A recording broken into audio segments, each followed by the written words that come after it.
Okay.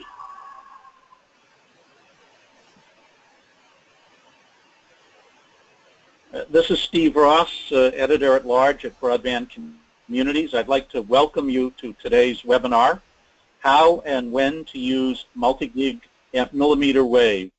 I'll be your moderator today on this webinar, which is mainly for consultants and executives.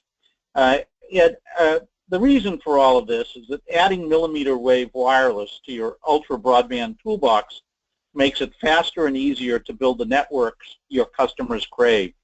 From connecting multiple dwelling unit buildings to meeting the last mile challenge to densifying an existing citywide fiber network or a planned fiber network, millimeter wave wireless can lower deployment costs and time to market. This interactive technical webinar concentrates on how to use wireless and how to avoid misusing it. Bring your questions. Get ready to add this powerful, flexible multi-tool to your kit. You might also take advantage of Siklu's equipment financing plans and pilot programs too. The webinar discusses 3 key issues from the point of view of consultants and network builders: capacity, reliability, especially reliability over fairly long wireless loops, and of course financing, including bootstrap financing. Today's webinar is designed to be interactive. You can participate in the Q&A session by asking questions at any time during the presentation. Marcia Zager, the editor of Broadband Communities, is also on the line.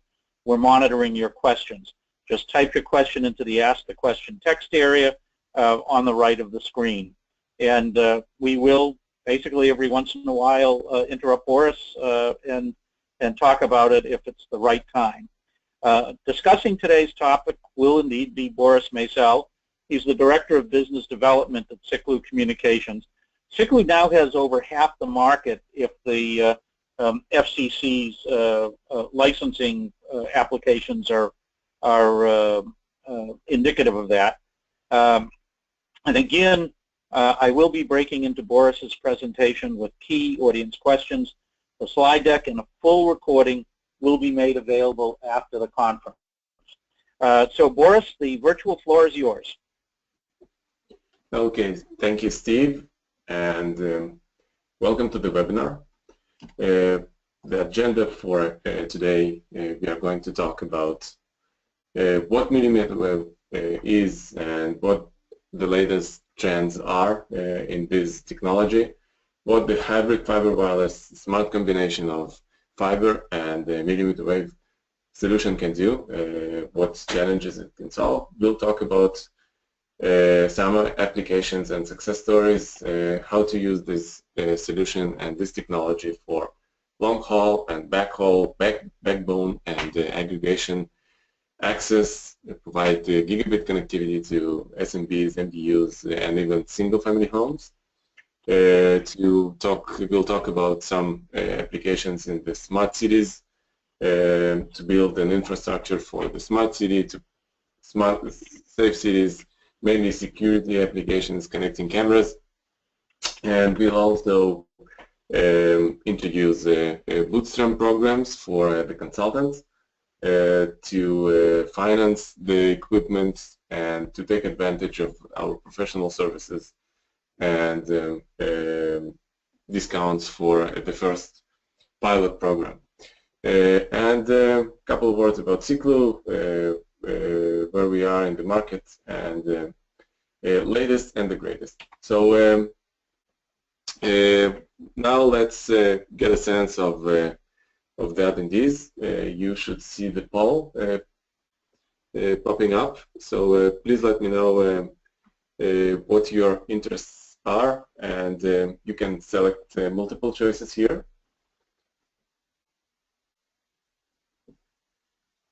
And we'll get a good feeling on how to respond to you.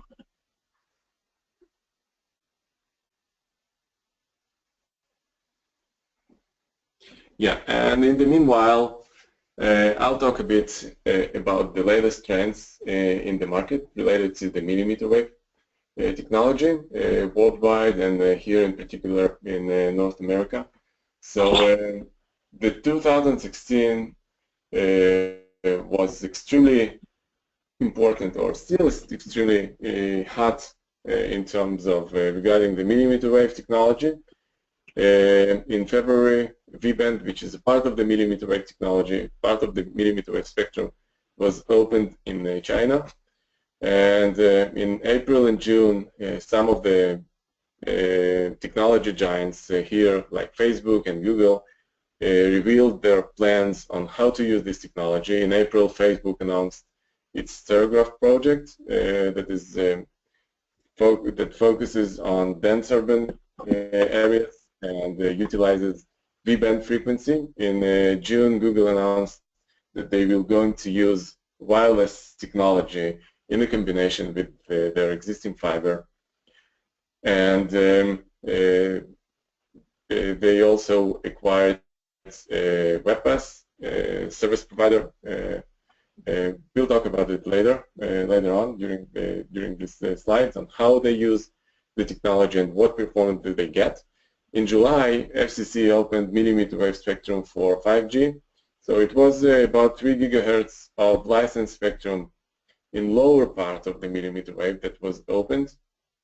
And in addition to the available spectrum, in the main part of the millimeter wave, 7 gigahertz of unlicensed spectrum was added to the V-band, which became from 57 to 64 gigahertz, 57 to 71 gigahertz, which is 14 gigahertz of unlicensed spectrum.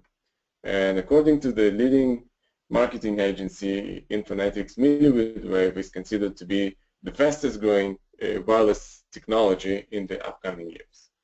So what millimeter wave technology is and why it is usually called the fiber-like technology or fiber wireless.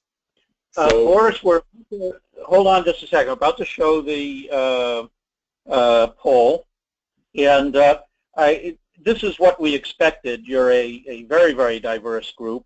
Many of you, about half, help design the network. Many of you provide analysis, and about a third of you build the network, and other types of consultants or contractors, about a sixth of you, 1 out of 6. I know from looking at the list that many of you are people that help communities gather these ideas for how to do a network, whether it's possible to do a network, what you would do with a network.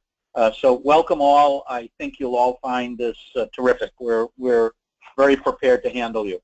Okay, Boris, we'll get back to you there. Marcia can knock that poll off the screen. Okay. Okay, so, yeah, back on air. So the 3 main things to understand and to remember about the millimeter wave technology is that first, it is a wireless technology, but virtually there is no interference. It can provide multi-gigabit capacity, and it can be rapidly and very efficiently in terms of the cost. The deployment time is very fast. And why is that? First of all, there is plenty of spectrum. If we look into the spectrum, today there are, I'll call it 6 subbands of all the available spectrum that can be utilized today. So there is sub-6 frequency, which is mainly used for access, Wi-Fi or cellular. There is a license band that is mainly used by mobile operators for long haul and for backhaul for cellular networks. And there is millimeter wave frequency, which is actually divided into 2 subbands: the V band, the 60 gigahertz band, and the E band, which is 70-80 gigahertz band. So in V band, it is unlicensed spectrum that up until July was just 7 gigahertz, and now with the new spectrum opened by the FCC, it is 14 gigahertz, and those 14 gigahertz are actually more than all available spectrum in all other bands put together. So it's the widest and the largest band, and from the practical perspective, if this band is divided into channels, that each channel can support non-overlapping channels, and each channel can support gigabit capacity, so there are 56 gigabit can be achieved in this frequency band using today's technology. Now, the E-band is the 7080 gigahertz band, contains only 10 gigahertz of spectrum, and while it can be divided into different channels, it can support, with the technology available today, 20 gigabit of capacity, full duplex up and down, 20 gig up and 20 gigabit down. And it means that in terms of the capacity, it is really comparable to what fiber can provide. The E-band is lightly licensed. It means that there is a registration process handled by the FCC. You need to submit the location of the link and to pay a license fee, which is $75 per 10 years. So in terms of the fee itself and the money, it is really negligible, but you get the license from the FCC, and it behaves like all the other licensed bands in the traditional microwave frequencies. Now for the additional properties of the millimeter wave. So on the right-hand side, you can see the antenna, a typical antenna pattern of the E-band, which is less than 1 degree, comparing to the sub-6 frequency band, which is more than 10 degrees. So the antenna, which is called pencil beam, is really, really narrow and really, really focused. It means that it doesn't produce a lot of interference or any interference, and this frequency can be used. And on the left-hand side, you can see that the channel size, the typical channel size in a band is 10 times wider than the typical channel size in sub-6 frequency band. So utilizing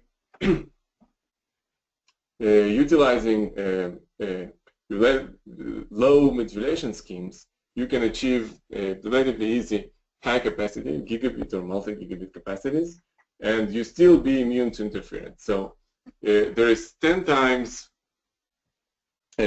more spectrum than in sub-6. The antenna is 10 times more focused, and there is the channel size is 10 times more wider. And this is what makes those frequencies immune to interference. Boris, let me break in for a moment. I know we're going to be talking about this, and as the session goes on, but we've gotten some questions. People asking, all right, what's Google doing with its strategy on this? And of course, Google bought just a few months ago one of your biggest customers, if not your biggest customer, WebPass. So you don't have to get to it now, but I wanted to make sure the audience knew that this is a big topic of conversation, and we on the magazine have also been studying it, and I think we will talk a little bit about it. I have another question just in. What is the coverage area of the license? When you take out a license, what does it go for? And I know it's right on the FCC notice. It's location by location, but can you explain a little bit of what really happens there? It's sort of a postcard type of thing. It's not a major, you don't have to get a lawyer to get a license. You know? Yeah, so everything, the license procedure is really simple. Everything is online, and you get the license within the 24 hours. And the reason for this simple procedure is that there is no job left to the regulator for coordination and making all those interference analysis, because virtually there is no interference using this band. So you complete all the filings online, and you need to provide the registration. The license itself is per link. So you need to submit the location of one side and of the other side, and that's it, and you are done. So this is the licensing, and of course to pay the $75 fee. So this is all about the licensing, and now, yeah, for the WebPass. And WebPass is a very interesting story, and we are very proud that actually this technology enabled them to provide very, very good service, and you can see it here. Actually, this slide gives some hints on WebPass and how they utilize this technology. So we mentioned that event is lightly licensed, and it should be registered in the database. So all the data here is publicly available. All the locations here are taken from the FCC database, and you can see from the left to right. So on the left side, you can see this is a snapshot of speed test, the site that you're familiar with, and these are the results they do on top of their usual service to provide you your connection speed figures. They also do ranking of different service providers. And if you go to United States and choose California and San Francisco, you'll see that WebPass is the fastest service provider in San Francisco. So he outperforms all the existing players and all those 800 pound gorillas here. And you can see that, for example, in uplink, it provides almost 300 meg uplink capacity, comparing, for example, to UVerse, which is around 3 meg, 100 times faster than UVerse. Okay, and on the right-hand side, these are our registered E-band units in the Bay Area, and with the zoom in to San Francisco, this is how dense the network in San Francisco is. And in February, they had a milestone of getting 1,000 customers, 1,000 1 gigabit customers. And in June, they actually were acquired by Google. Another thing is that actually their network quality, and this is according to the YouTube metrics. There is a site powered by Google that gives YouTube metrics for different service providers at different hours. They outperform some fiber networks in the country and in the Bay Area as well. So just to complete the picture here, and this is how the network grew in the San Francisco area from 2012 and 2016. In 2012, we entered the market, and yeah, you can see here that we didn't have any units installed in 2012, and now the network is pretty dense. So all the downtown and some of the residential areas are covered with the mmWave technology. The network is dense, though it doesn't compromise the performance. You've seen there, WebPass still can deliver hundreds of megabits using this technology, and how rapidly it is. So it's kind of a spider web. So you start from one area and you expand it to additional areas, and so on and so on. And we are not fighting fiber. We position our equipment and our solution as a fiber extension. So the fiber should be in place, and mmWave or any other wireless technology is not a replacement for fiber. It's like Uber is not a replacement for Southwest, right? So wireless technology is should go on top of the existing fiber network, and the only way to provide multi-gigabit capacity is to use fiber backbone. However, fiber faces some challenges when it goes to the densification. When it goes to deploying fiber in dense urban areas or densify it in suburban areas, the cost and the speed of deployment and the risk of the project is something that using millimeter wave as a fiber extension for these scenarios can be really helpful. So this is a typical topology on how our clients use millimeter wave to extend the existing fiber. So fiber is connected to one or some of the buildings. It can be SMB, it can be MDU, it can be commercial building, whatever, or it can be anchor institution in case of the city or the municipal network. And then there are several levels in which millimeter wave technology can be used. So there is an aggregation layer, and there is so for aggregation, higher capacity and longer distances links can be used, and lower cost, smaller devices can be used for so-called access level. Slide, go back to the previous slide for a second, Boris. I wanted to. We've gotten a couple of questions that are sort of related, and I know you're going to be going into it in more detail, but this slide gives a good feeling. And one of the questions is what distances are possible and what distances are wise. And one of the things about the deployments is that people have been careful not to push it. I mean, you can go out a couple of miles, and in fact out to 10 miles with the latest equipment, but people are very, very careful because they're engineers that are deploying these things. And so I know that you're going to be talking about that in more detail. I also know you're going to be talking a little bit about defaulting. Right now, the longer distance ones, the radios can, if you really get staggering amount of rain and horrible things happen, you default back to Wi-Fi frequencies. And of course, the FCC has now opened up a new band in between the two existing Wi-Fi frequencies, the A and the C band, at 3.85 gig. And I know you're going to be getting into that, but I see immediately that this good technical audience is going to want to get their hands held and get some good feeling about what's realistic.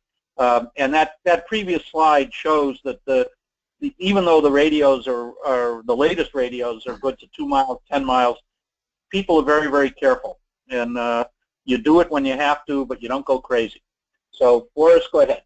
Yeah. So right, this is a great question, and yeah, I'll touch about the distances in a moment. In a moment, the thing is that the denser the network becomes, and this is one of the interesting things about millimeter wave. The denser the network becomes, the better the performance will be using this technology. Because, and this is comparing to the sub-6 frequency band, for example, when the density actually kills the network because of the interference.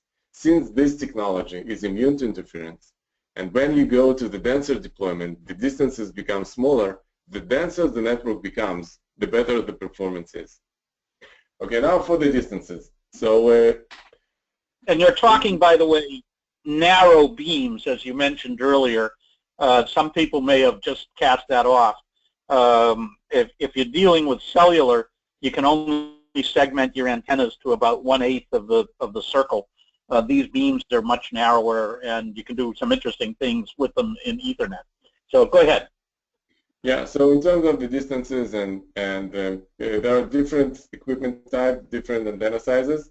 So in the E-band, typically there are two different antenna sizes. One is 1 foot and 2 feet antennas. In the V-band, the equipment is smaller. The antenna is smaller, so the distance is shorter, but the application is different. So, for example, here, if you look into the communication, telecommunication network, there are different segments, and I'm trying here to illustrate that actually E-band can fit into segment of the network. For example, long haul, and this is more applicable for rural applications. The distance can be stretched up to 10 miles. That being said, it's not just relying on the E-band. And next slide, we'll dive into the details on how to extend the multi-gigabit capacity of E-band to go to those longer distances. At the backbone, the comfort zone is up to 2 miles. And when I talk about up to 2 miles, it means that, and in this example, for example, the backbone I refer to, there is a fiber ring and there is one segment of the ring that cannot be completed due to the high cost of fiber. So we have a 5 gigabit solution, point-to-point radio, 5 gigabit up and 5 gigabit down that can be used to close this fiber ring. And using this gear, typically the distances can be up to 2 miles.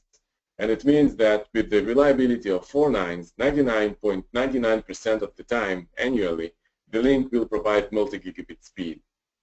For the aggregation, we have a solution that can go up to 2 gig full duplex capacity, 2 gig up and 2 gig down, up to 3 miles. At the access level, the distances, the network becomes denser, the distances become shorter, and the equipment should provide also gigabit capacity, but for shorter ranges. And here, the key in the access part is the cost of the equipment. So this equipment should be lower cost than the equipment that is used, for example, for backbone or for aggregation. The distances are up to 1.5 miles. This is the comfort zone. And for single-family homes, residential neighborhoods, the distances are up to 0.2, 0.3 miles. Okay, so, and on the right-hand side, this is our new upcoming point-to-multi-point V-band product. I'll touch about that. I'll reveal some of the details later on. So just to sum up this slide, the E-band can actually be deployed and utilized in any part of the communication network, from long haul down to the backbone, aggregation, access to the street level furniture, to MDUs, SMBs, and even single family homes. Now let's dive into some technical details, and I'll start from left to right, the application of the middle mile or the long haul with the mmWave. And the main use case here is some distance, urban areas, underserved areas, and using this technology together with some other solutions, not alone, and this is important to emphasize here, you can bring gigabit capacity to all those areas with the distances up to 10 miles. So how does it work? The main limiting factor for the E-band, actually for all the millimeter wave frequency, is the rain. And there is no effect of snow or fog, and you could see it in San Francisco area, for example, which is foggy. The only limiting factor for the E-band is rain. And it means that when it is raining, you need to take the rain attenuation into account, and this is how we come up with the distances. So the good thing about rain is 99% of the time there is no rain, or there is a light rain that has negligible effects on the performance of the E-band. So if we stretch the distance, for example, to 10 miles, 99% of the time, annually, the link will perform and as designed, and will provide multi-gigabit capacity. In this case, in this example, it's 2 gigabit per second. So 362 days a year, the capacity will be 2 gig, and the rest of the time, the link will go down. So combining this technology with other technologies that are immune to rain, but cannot deliver the capacity that is achievable using E-band, can result in a link that is available 5 nines or 100% of the time, and 99% of the time, 362 days a year, it provides multi-gigabit capacity. When there is a heavy rain, 1% of the time, 3 days a year, aggregated, it will go back, it will fall back to the other technology that actually is connected in parallel. So it can go together with it can be overbuilt on top of the existing 5 gigahertz solution, on top of the existing microwave, on top of the existing DSL. All those technologies can provide several tens or a few hundreds of megabits. And this is a very cost-effective and a very easy way to actually boost the capacity of the existing link, long-haul link, to gigabit capacity. So let me ask you, Boris, we have a couple of just questions. We are talking about gross capacity, not net capacity. If, for instance, I know some of the consultants think about, well, it's Ethernet, but we're sticking this into a GPON network. There's got to be a little bit of overhead and that sort of thing. There isn't that much difference between gross and net, but you might want to talk briefly about it. I know, again, you're going to get into it more, but our access points point to multi-point or mesh or point-to-point, and of course you can do whatever you want. The example you showed was point-to-point in a mesh, but you might want to just clarify what's going on there. Yeah, so the 2 gigabit capacity is the actual. So since this technology is immune to interference, unlike, for example, Wi-Fi, which on the spec can provide 500 meg or 600 meg or 700 meg, but when you deploy it in reality, and particularly in dense areas, how many access points, for example, if you are in the downtown, in Manhattan downtown, or in San Francisco, or actually in any downtown of the NFL cities, how many access points you see on your screen when you open your smartphone? There are tens of different access points, and this is, for example, one of the reasons in security, and we'll get to that in the smart cities, why service providers and integrators are abandoning those frequencies in dense urban areas. So because the capacity that is stated in the specs of lower frequencies radios cannot be guaranteed in real life environment. In this case, in mmWave, the situation is different. So when the capacity is stated here, and this is line of sight technology. So when you have a line of sight, and when you did the planning right in terms of the taking into account the rain and not going too far in terms of the distance, you'll get this 2 gig full duplex capacity no matter what. So when you connect a speed test, you'll get 2 gig. Well, 2 gig here is layer 1 capacity, so there is a small overhead of UDP or TCP, depends on the protocol, but this is the capacity that you are going to get. Okay, the 2 gig is Ethernet capacity. Yeah, Boris, let me break in for you just a moment. Someone will say, well, so it doesn't work in heavy rain. The part of that issue is what you fall back to. Part of that issue is the definition of heavy, and part of that issue is designing conservatively so it really, really has to rain for you to miss the bandwidth target. In other words, if your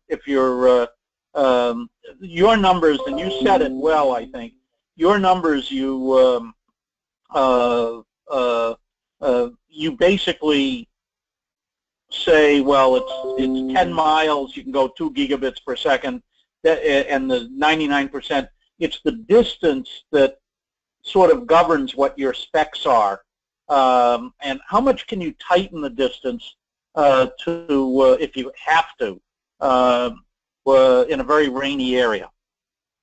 Yeah, so and it's a question you know, I can give you some ballparks, but we have the tools publicly available, by the way, to do the calculations, and it depends on the equipment type. It depends on the antenna size, the ballpark is in order to have a reliable link. And reliable link, it means 99.99% for nines availability annually, which results in downtime of 0.01%. Okay, which means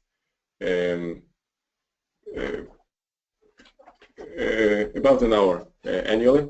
So the distances are with the 1 footer, with 1 foot antenna, are about a mile. Okay, so there are different equipment. For example, we have TDD and we have FDD equipment, so it ranges between mile and mile and a half. So this is the ballpark of what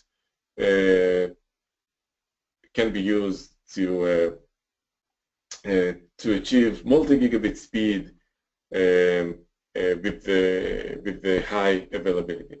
Using two footers, the distance can be extended by about from half a mile up to mile. So using 2 footers, we can go from 2 miles to 3 miles. This is the ballpark. Now, and this is an example of 10 miles link in LA, and this is the performance, its performance during the winter. And I'm based in the Bay Area, and we had a pretty tough winter this year, a lot of rain. And this is the performance of this radio in the LA. So you can see that most of the time it provided gigabit connectivity, and there were several drops during heavy rain events. And but all in all, it provided 99% availability over the time. Now, the next and the main, I'd say, application that our equipment is being used today is to provide connectivity to MDUs or SMBs. So this is an example, project example that we planned. Around 90 buildings here. I hope you can see a network diagram here. So all the lines here represent link point-to-point radio between different MDUs and the commercial buildings. All in all, about 90 buildings in the downtown of one of the major cities here. The peak capacity, the peak end user capacity was achieved between 1 to 2 gigabit full duplex, and it depends on the equipment type used and the access equipment that was utilized, that was deployed in this project. As you can see, it's a kind of a mesh or ring topology. It means that there is no single point of failure. Every building is connected with at least 2 connections. It means that if one of the links go down, or there is a power outage, or there is a rain effect, it will not affect this building and the rest of the network. This is how this network is designed, and we have all the networking feature sets embedded into our product, so you don't need to add additional networking equipment to utilize that. And the bottom line is, for this project, including labor and including infrastructure equipment and including indoor equipment as well, the estimated cost to connect the building is $7,300 per building connected, and based on some schemes, some assumptions for the service offering, it resulted in 6 months ROI for the whole network here, for all those 90 buildings. On the deployment side, for this kind of project, we have a planning software that is responsible for generating all the topology and all the configuration files, including the interconnectivity diagram. So if there are several radios on the rooftop, here, you can see that it is interconnection between the building, where the management should be connected, how the unit should be connected, what the client side. So everything is visual and everything is printed.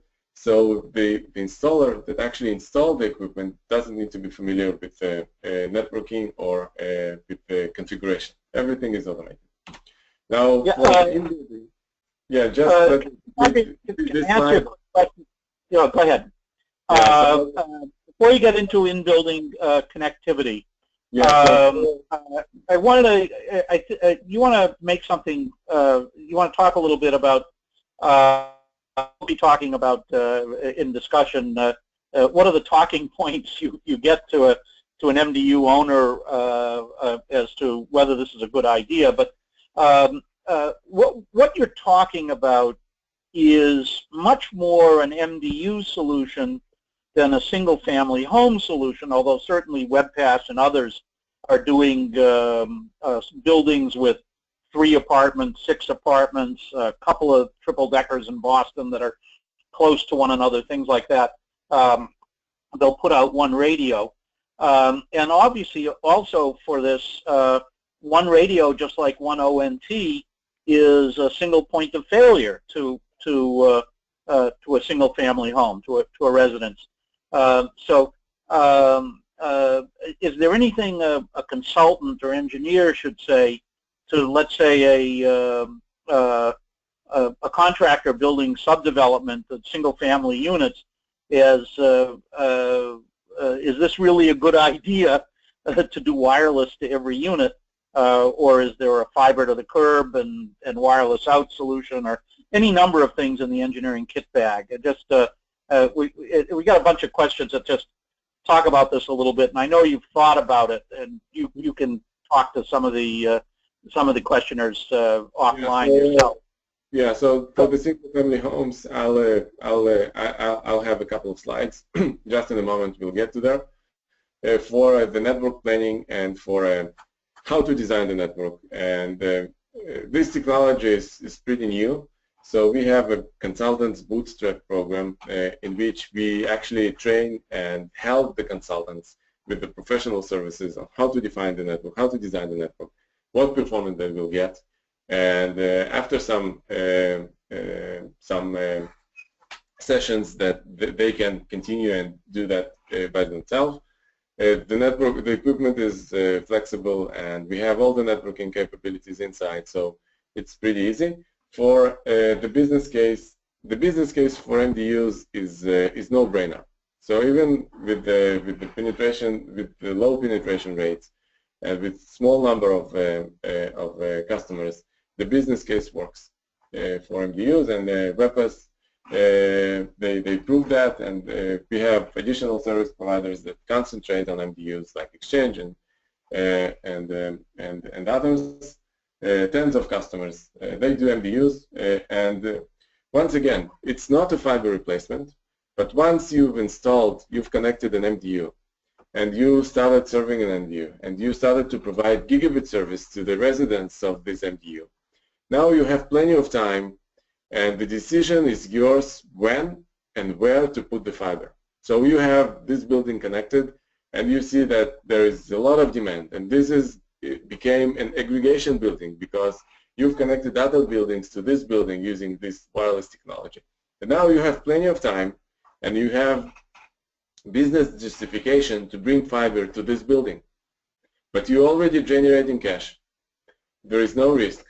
You have your cash flow from the current paying residents there. And this is what it's all about. You enabling with this technology, with this mmWave technology, you enabling new fiber. Now coming back to the in-building connectivity, since the equipment is Ethernet, is standard Ethernet, you can see that the connectivity and the interoperability to the in-building distribution solutions is pretty easy. You can connect JIT-fast to utilize the existing copper infrastructure and to deliver hundreds of megabits to the end user using existing copper and using Calyx or other equipment. So we have an interop with Calyx. To utilize the existing coax infrastructure, we interrupt with the Harmonic to use their equipment. Wi-Fi is Ruckus, but any other solution that is Ethernet compatible can go and be connected to our gear. Plain, very, very simple, no-brainer. Now for the single-family homes. This is a network we've deployed in Utah, so we have now it's about 80 homes connected using current point-to-point technology. It was proof of concept, and this is real network. You can see here at the bottom slide, you see the real speed test results of this network. So most of the homes that are connected here, and once again, this is a mesh ring topology, no single point of failure. These homes get 500 meg symmetrical capacity. But the end game, and this is where we aim our point to multi-point product to, is to go fiber to the curb and millimeter to the home. So the way it will work, the fiber will get to the pole or to the curb, to one of the structures there, and from at this point a base station, V-band base station will be deployed, and then it will cover all the homes within the line of sight and within the range of this base station. So we are talking about 0.2 miles for this base station, which is very good for suburban deployments. And then the next pole or the next curb can be connected using in-band backhauling, using the same wireless technology, or using additional fiber to that location. Zooming into the pole, and this is actually very simple installation. So there is a distribution center, and the fiber runs to the pole. Today there are solutions that can utilize the same cable, the same fiber cable, to carry fiber connectivity and power at the same cable. So you don't need to rely on the voltage supplied on the pole and to deploy kind of backup batteries and other complicated things, meters and everything. Everything is centralized, and there are pre-connectorized fiber boxes with the pre-connectorized connectors there. So all is needed is to add to this a point-to-multipoint, a point-to-point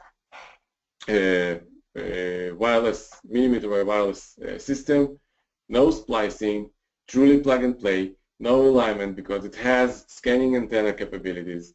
So just add it here, and boom, you have all the homes within the coverage of this base station. And our equipment will support the single base station will support coverage to 90 degrees, still having those beams very focused about 2 degrees, but the coverage of the base station will be 90 degrees. And within the coverage of this base station, all the homes with the line of sight to this base station are actually become home passed. So as simple as that. Boris, can what do they do with? I know the answer to this question, but I pointed out. You don't have to wait for rain to test the 5 gigahertz backup link if you're doing that. You know, this equipment adjusts actually quite easily and tests both of the links when you do that. Is what's going on. Also, just a very an odd question for longer distances. Your model 2500 can give you over 2 miles with 2-foot antennas. Is the question? That's what you implied. I want to yeah. Or yeah. Mm-hmm. Yeah. Okay. Okay. Now for the smart city application and how millimeter wave technology can be used in making cities smarter, and how it can become actually the infrastructure for the smart city to bring gigabit virtually to any spots to the city. So here is a nice picture with the skyline of New York, and there are actually around 50 cities that we currently work with, and the city itself utilizes our technology. As a background, there are a lot of so-called fiber cities. And this is from the city side of San Leandro, which is a fiber city as well. And this is its fiber network on the right-hand side. This is and there are different types of fiber. There is existing. There is some that is they are going to put. In any case, as you can see, it is considered to be a fiber city. On the other hand, number of buildings that are connected to this fiber network is still very small. So the fiber network is there, but it's not dense enough to provide connectivity to all the buildings or all the locations that the high capacity is needed there. So adding millimeter wave on top of this existing fiber network actually enables to bring fiber-like capacity to all those locations. It can be park, it can be school, it can be anchor institution, it can be community center, and we'll see several examples down the road here. This is an example of security network which we deployed in Fort Myers in Florida. So the story is that they had a ZombieConf. They have annual ZombieConf there, and all the people dressed like zombies and walk in the street like zombies. The less funny thing about this story is someone got shot during one of those events, and they didn't have good coverage and good footage from the scene, and they didn't find the shooter.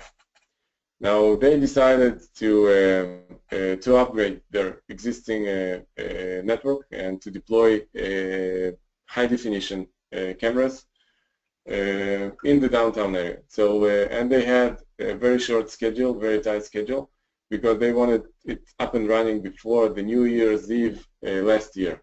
So they had only a few weeks to do that, and using our equipment, actually in the downtown, in the heart of the downtown in Fort Myers, they deployed 27 locations, 27 links that connected 60 cameras, high-resolution multi-sensor cameras, and actually made all the downtown area covered with this surveillance system. So it is kind of a dig zero solution that virtually can transform any downtown in any city to become a gigabit connectivity ready to now for most of the applications are related to the safe city, but in general any sensor or Wi-Fi or other devices that require connectivity can be connected to this kind of network. Now they had this fiber pop here and this fiber pop here. So they have fiber network, but it's not, once again, it's not dense enough to provide coverage in all the downtown area. This is an example of how it can be used to provide additional connectivity. So this is coming from City of Vail, Colorado.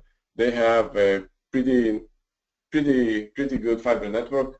But once again, it's not dense enough to provide coverage in the area that they need to connect cameras and to provide Wi-Fi coverage. So they used our equipment to create the kind of backhaul network. And on top of this network, since there is enough capacity, they put security camera and Wi-Fi access points. So there is enough capacity using millimeter wave to provide connectivity to both applications, and the monetization of this network is coming from the security part, and the Wi-Fi is kind of a free service. On top of that, we can manage all the security issues, all the authentication and everything, so the network is secured, and this is the way they've done it. So this is another application for the smart city. Example of public-private partnership, a project that we've done together with the Santa Cruz and with its local service provider, Cruise.io. They deployed 17 locations using our equipment, extending the existing fiber network of the city. Community centers, low-income family homes. They did it in just less than 2 months. All those locations now get gigabit connectivity, and it was executed within less than 2 months. Now, the success formula here is to have the technology, and we represent here the technology part, to enable this gigabit connectivity. The service provider that will be responsible for execution and providing the service, and the city that is willing to cooperate and is willing to provide its residents with this kind of service that enables them to grow, to retain businesses, etc. Okay, so now to the financial side. Let me just break in for a moment before you get to the financial stuff. A couple of people have gone on your website, and some of the PMP products that the pole-mounted products are not specifically in the to do your fiber to the premises stuff, aren't specifically called out on your website. So just briefly mention that. By the way, we decided before we began, of all you participants out there, of which there's still 70 participants, we're just going to keep going. And answer as many of your questions as possible, and be as useful to you as possible. We try to do it in the magazine, and Boris is that kind of guy. So, but go ahead, Boris, before you, yeah. Yeah, and of course we'll have a chance to meet with the audience, hopefully in the Minneapolis in the event in the BBC event, and I'll be glad to talk to you in personal and answer and demonstrate and get into the details of any aspect, either technical or financial, commercial. Regarding the point-to-multipoint and what is available on our side and what is not available on our side. Point-to-multipoint is a product under development. The release date is in Q1 next year. And on our side, there are only, and this is our policy, and you can only find a general available product. The 5 gig radio, we started to release betas this month actually. So we have, and the release date for the 5 gigabit product is October or November. And this is regarding our policy on what to put on our site and what not to put on our site. So only general available product, which are tested, went through beta, ready for mass production. These are the products that appear on our site. This is what we do. This is what we deliver. Now, coming back to the financial aspect, so we have a financing program, a leasing program with the Leaf, and this program is actually eliminates the risks of a service provider to use this technology or to provide gigabit service. So with this program, there is no money down, and with the low monthly payment, the service provider can match the revenues with the expenses the monthly payment is really low, and we have different financing periods from 24 months up to 60 months.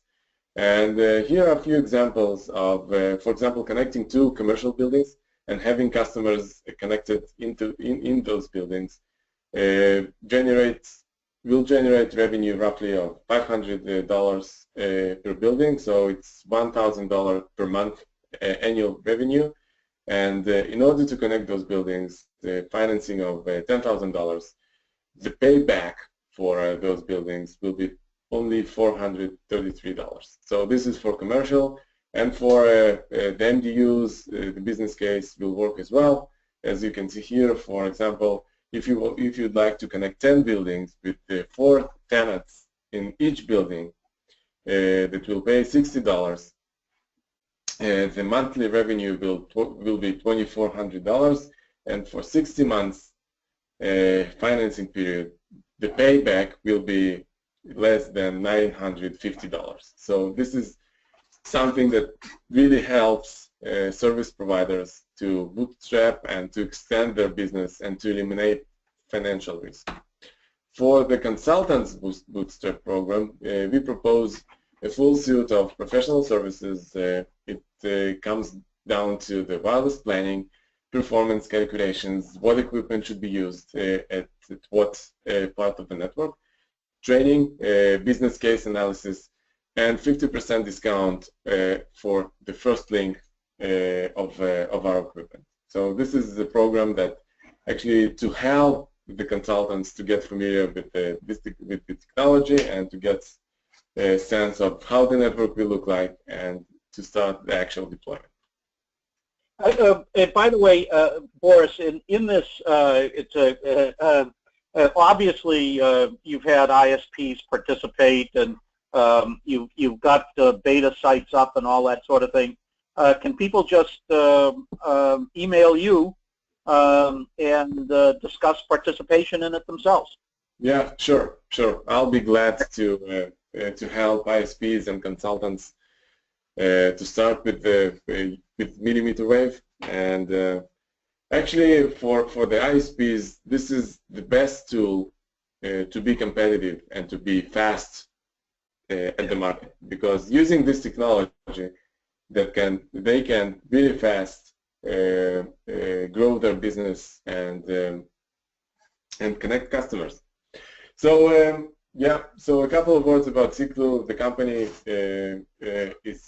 we have offices in the United States, in the UK, and we are a global company with more than 40,000 installations in more than 30 countries.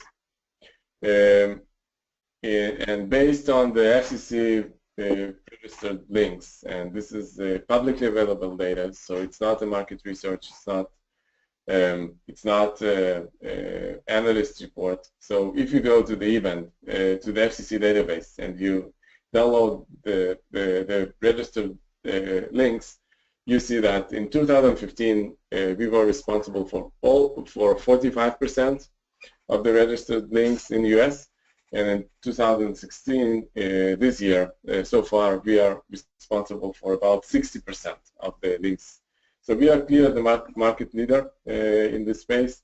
And as I've mentioned, our applications are business broadband connectivity to connect SMBs, video surveillance, safe city, gigabit to the home. Currently it is MDU, and we are looking into single family homes to start to do gigabit to the home as well, Wi-Fi backhaul, mobile backhaul, campus connectivity, etc. This is the list of our partners and select customers. You can see that we work with a lot of partners and with a lot of integrators. So we are experienced in training, in providing services, in supporting these guys, and therefore working with consultants, it will be pretty easy for us. So we are experienced in that field as well. We have local support here, local pre-sale services. And just to sum up, we provide multi-gigabit solution for a lot of different applications. The solution is fast and easy deployable. No special needs needed from the technician. So it is more like a Wi-Fi kind of equipment and not microwave heavy traditional gear. So we are more consumer kind of type of solution. And with our finance program and with our support to the consultants, you can match the expenses to the revenues, eliminate the financial risk, and get all the support needed to connect the customers. And that's it from my side, and I'm glad to hear more questions. Well, and we're getting them. There's been a couple of questions throughout that I haven't had time to hit exactly, and it's on heights. You know, if you're going to span a while, you need to get up fairly high. Sometimes you have to go a little bit higher than a telephone pole.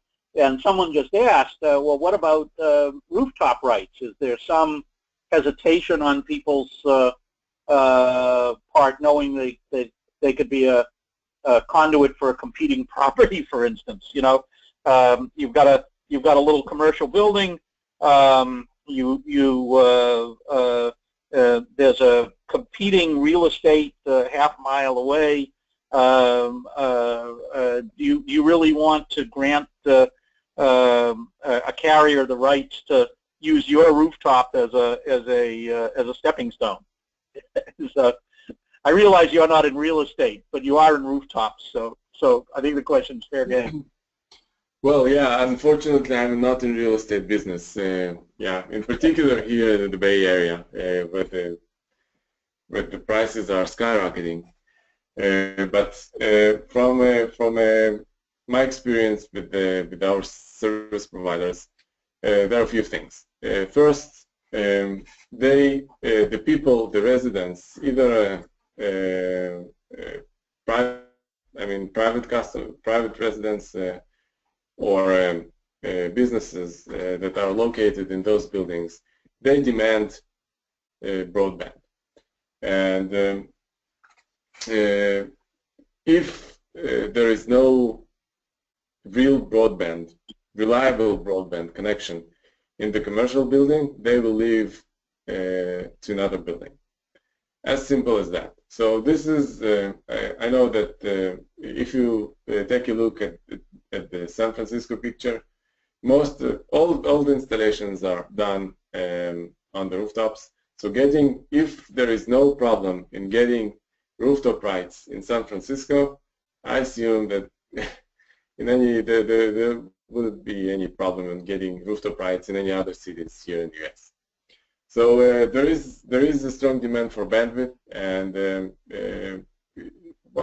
one of the articles that you already published in the BBC magazine, you've talked about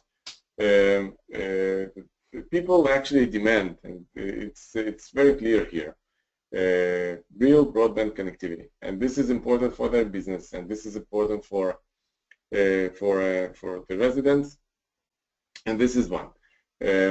So getting to the rooftop, it's not an issue. Yeah, and just coming back to the San Francisco picture, all the installations here are rooftops.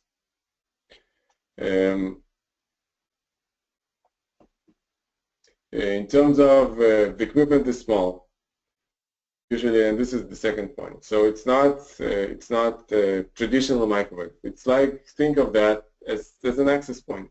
So the equipment is small. It's easy to install. You can connect a single cable to carry the power over Ethernet and the Ethernet and the data connection. So there is nothing is needed, just non-penetrating mast and the cable that runs to the cabinet. That's it. So I gotta say, Boris. Hold on, I'm sorry. I just gotta say, I think you're fair. The San Francisco may be a special place. A great consultant. I'm actually going to call him out because he loves that, and I love him. Richard Holt says, you know, rooftops. Who knows? You know, the rooftop is going to get as tangled. He's not saying it, but I'm saying the rooftop is going to get as tangled as the telephone poles. Yes, don't. You wouldn't want to take it for granted. I'm glad, Boris, you started out by saying you're not a real estate expert, but I am delighted to know how well it's going in San Francisco. I know also it's been going pretty well in Boston for the small building stuff. Let me ask you. This is also channeling our audience. What about rural areas where you are a couple of miles from the curb, so to speak, sometimes? I mean, the way it's been done up to now is if there's 2 or 3 residences way far, you can afford to beam out one way or another to get out to them, and then there's Wi-Fi between them.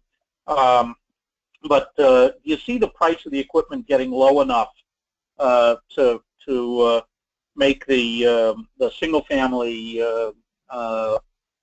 stuff more, single-family deployments more likely.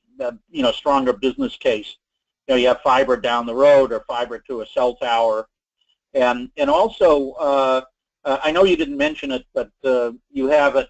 You can daisy chain the antennas from light pole to light pole if you had to. It's not.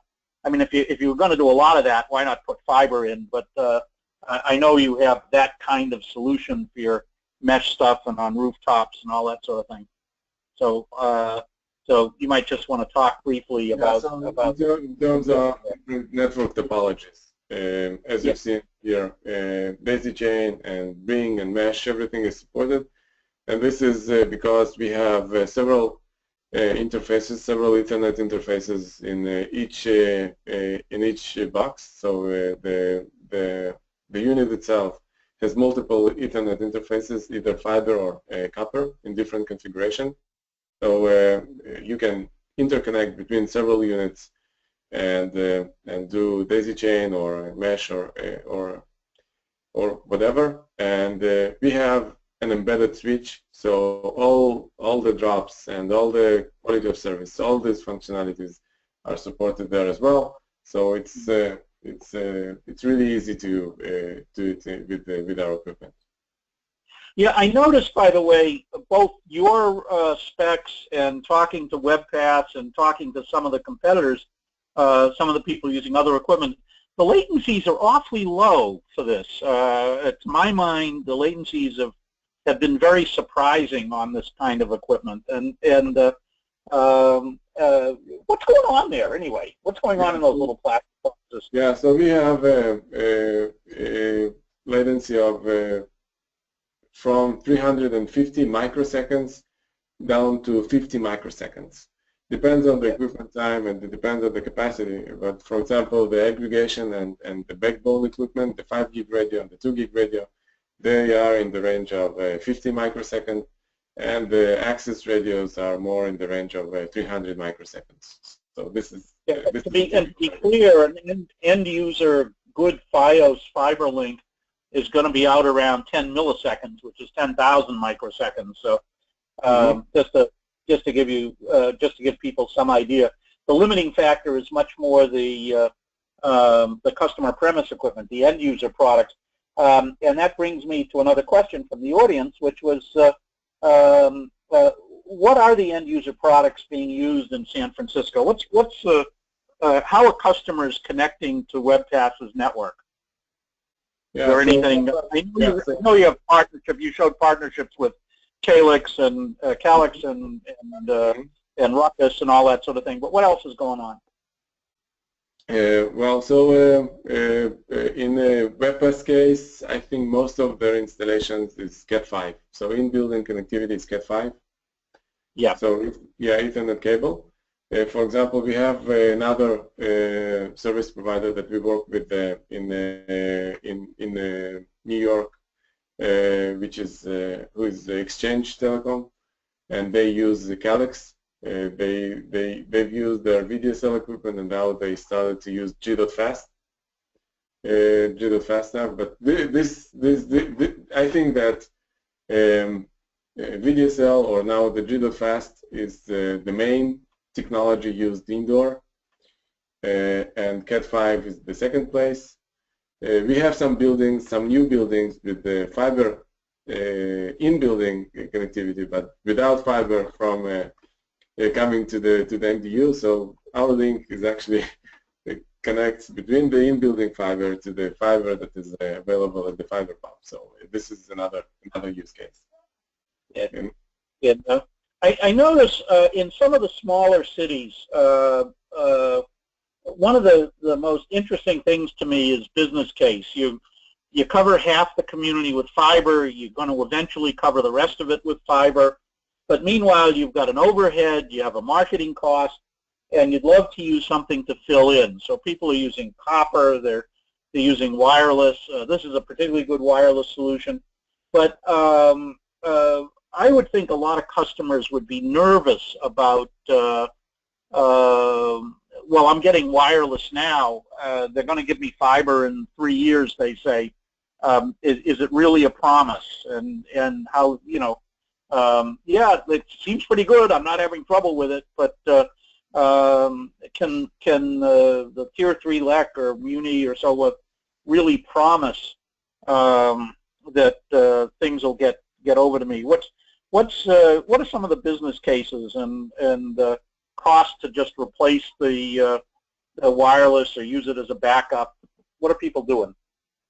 Yeah, so going down to the real numbers, I need to understand the number of customers, the distances, etc., and the use cases. So in order to get down to the real numbers, I suggest that whoever asked this question will contact me, and we'll do a session dedicated to realize the numbers. For the connection itself, we've seen Cruise.io, for example, the Santa Cruz service provider. They were doing 100% fiber up until last year, and then they realized that they can provide gigabit connectivity with fiber-like availability, fiber-like reliability to the end user within just a few days. And then they realized that at the end of the day, the end user doesn't care about how he is being connected to the internet, but how reliable the service is, how fast the service is, and how fast he's going to be connected. So, for example, if he wants to have a fiber connection, but it will take the service provider 4 months to provide the fiber to the end user, I assume that not all the customers will wait for that. And once this solution is available, that the customer can be connected within just a few days, it's totally a different story. And once he starts to use this technology to serve the internet, to use it for its broadband use, he realizes that it is something that works. And this is once again the San Francisco story, and it's not a cheap technology because you can see here San Francisco is not the cheapest place here, and people are willing to pay for the services that they get. And if this technology can work in San Francisco in terms of the service level, in terms of the performance that it can provide, it's not a compromise. It's not something that is less in terms of performance and reliability. It's not less than fiber. Now, when you start, and once again, when you start serving these customers, and then you have plenty of time to switch to fiber. And some of the service providers that they do exactly that. So they connect with the mmWave, and then they put fiber. And now they leave the mmWave link as a backup because fiber is reliable until it breaks. And when it breaks, the mean time to repair fiber is much more than to repair wireless. So once you have this backup, you don't lose the customer, and you provide the same service. And you have plenty of time now to repair the fiber if it breaks. So not all the links will, not all the fiber connections will require backup links, but this is another use case that this equipment can be used for. Yep. And I want to make the point there's over 40 people still attending and signed up here, and we're already more than 20 minutes over, and I think it's fine. Boris, you're one of my favorite people in this. Richard Holtz, who I hope is still on, is another one of my favorite people on this, because you guys don't push it. You don't go to the outer edge of what's possible. You're conservative guys in how you're designing this stuff, and I point that out to a lot of people. We're going to be unveiling at the Minneapolis conference in mid-October a new version of our tools. This will be Tool 6, which will be in the public domain and all. And Boris is going to be in the audience because I want him to point out a few things to the customer, to the attendees. But what we've done is we've taken our Tool 1, for those of you consultants that are using it, and we stack them up so that you can do multiple mini deployments inside one big deployment. And as I've had this out for review, the MDU people and the, in particular, electric co-op people that are obsessed with the idea of you got to treat everyone alike, but on the other hand, we got to come up with a business case so we can get moving on this thing. You can very quickly see that if you have an area that's very expensive to exploit, very expensive to serve, and very time-consuming to serve, and then suddenly you can serve them very cheaply, relatively cheaply, and relatively quickly, it changes the business case massively, even if it's only 15–20% of all the customers being served. And a couple of the people that have been playing with this for me, you know, and reviewing it, they get all giddy and start thinking, you know, we're gonna, why stop at 10 or 15%? Make it bigger, da da da da da da da. And they can create a network that's not all that difficult that's more difficult to service. And so I just I invite, for those of you still in the audience, Richard has now left. For those of you still in the audience, if you're in Minneapolis, definitely come by for the workshop. It's going to be the one of the first workshops on the first day of the conference for a couple of hours. And of course, you get free copies of everything and unlimited use. We put these all in public domain. Don't forget that you're technical people. You know, design it right.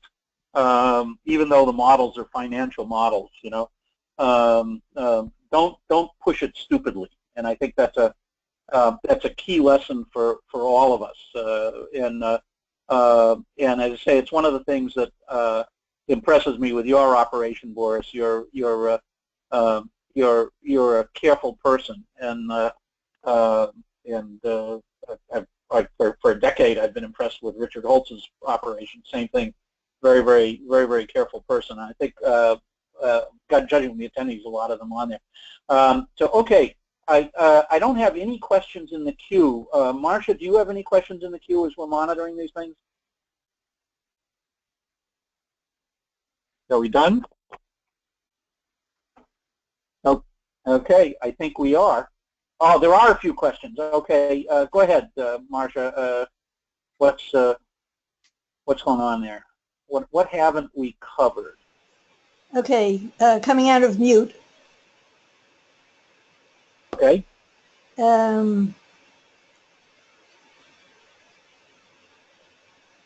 Okay. Are the speeds being quoted gross or net? Yeah, we did. We covered that. Okay. And okay, we're okay there. I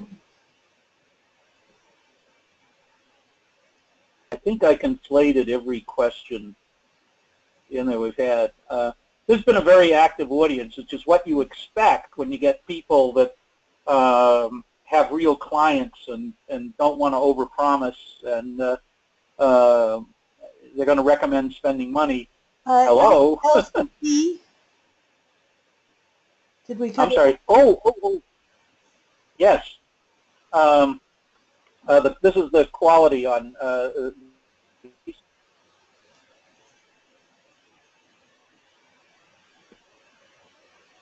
And then did you anticipate development of single-family unit radios that could provide service in rural locations where homes are more than 0.2 miles from the curb? More than 2 miles from the curb, I think. Was it 2 miles? 0.2. Yeah, so this is a product under development, and Q1, beginning of Q1, we are going to release it. And this is for single-family homes, suburban areas, gigabit to the home, fiber to the curb, mmWave to the home. Yeah. Okay, and then will Boris be at Wispapalooza? Hopefully, yeah. Okay. I think that's the last one. Okay. Actually, I have a panel planned in the Wispapalooza to talk about the public-private partnership, because Santa Cruz is one of the projects that we've deployed together with the city and the service provider, and we have the same project in Kansas City as well. So this is will be the topic that I'll be discussing there. Excellent. All right, we have over 30 people still on for an extra half hour, but I think we're done. And of course, Boris, will be seeing you at our own conference, at our Economic Development Conference in Minneapolis, October 18th through 20th.